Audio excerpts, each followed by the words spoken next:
Politique. Les dessous de la courte visite de Brice Clotaire Oligui Nguema à Malabo. Le nouveau président de la transition a quitté le Gabon le temps d'une journée pour s'entretenir avec son homologue équato-guinéen, Teodoro Obiang Nguema Mbazogo.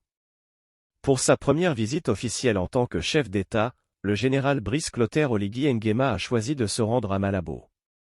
Un séjour qui aura duré moins de 24 heures dans ce pays voisin du Gabon, mais qui revêt une importance symbolique au regard des tensions récurrentes entre les deux États. Le président de la transition, qui a prêté serment le 4 septembre, a rencontré à huis clos son homologue Teodoro Obiang Nguema Mbazogo, au pouvoir depuis 1979. Retour de la CEAC à Libreville. Au programme de la visite du général à Malabo, rencontre avec la diaspora gabonaise, et tête-à-tête avec son homologue dans l'objectif d'apaiser les tensions entre les deux pays. Pour l'heure, tout sujet de discorde a été évité, notamment les contentieux territoriaux. On se félicite du côté de la présidence gabonaise, à ses yeux, cette courte visite a été une franche réussite. La transition a occupé les discussions, et notamment l'exclusion du Gabon de plusieurs organisations africaines, comme l'Union africaine ou la CEAC.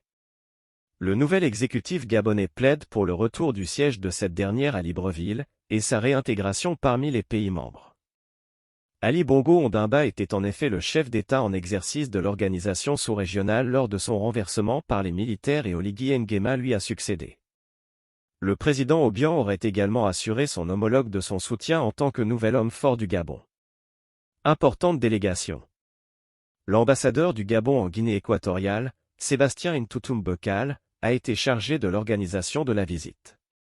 Oligui Nguema s'est rendu à Malabo avec une importante délégation, accompagné de la première dame Zita Oligui Nguema. Le général comptait également parmi son escorte 5 ministres du nouveau gouvernement de Raymond Ndong Sima. La présidente du Sénat, Paulette Missambo, a également fait partie du voyage. Le Premier ministre et le ministre des Affaires étrangères, Régis Onanga Ndiaye, étaient absents, étant à New York afin de prendre part à l'Assemblée générale des Nations unies. Plusieurs proches de Brice Clotaire Oligui Nguema ont aussi participé à la visite, dont le très discret Arthur Lemami, nommé directeur de cabinet le 12 septembre.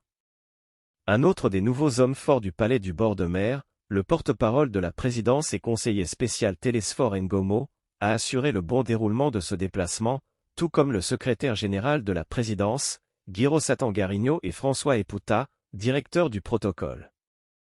Cette première sortie avait fait l'objet d'une intense préparation.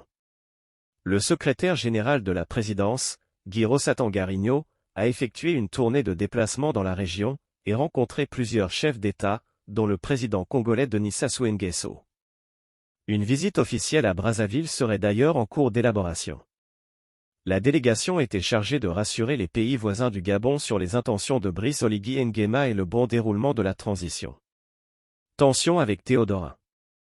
Le vice-président de Guinée équatoriale avait condamné de manière virulente, dans une série de publications sur X, ex-Twitter, le 2 septembre, la transition orchestrée par le général. Brice Oligui Nguema, le cousin d'Ali Bongo, doit immédiatement entamer une transition et rendre le pouvoir aux civils.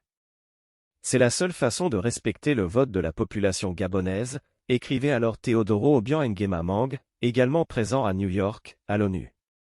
Le vice-président appelait les militaires à donner le pouvoir à Albert Ondoosa, principal adversaire d'Ali Bongo Ondimba lors de l'élection présidentielle du 26 août, qui se qualifie aujourd'hui encore de « candidat élu ». Le 5 septembre, le directeur de cabinet et un autre membre de l'équipe de campagne d'Ondoosa, Mike Joktan et Terence Nyambu Mutsona, ont été arrêtés à la frontière entre le Gabon et la Guinée équatoriale.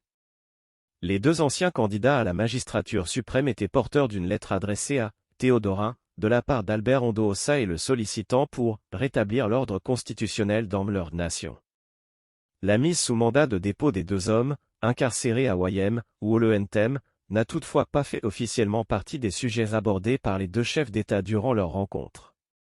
Et le vice-président était aux abonnés absents, tant lors de la visite d'une première délégation gabonaise la semaine du 11 septembre que lors du séjour de Brice Clotaire Oligui Nguema.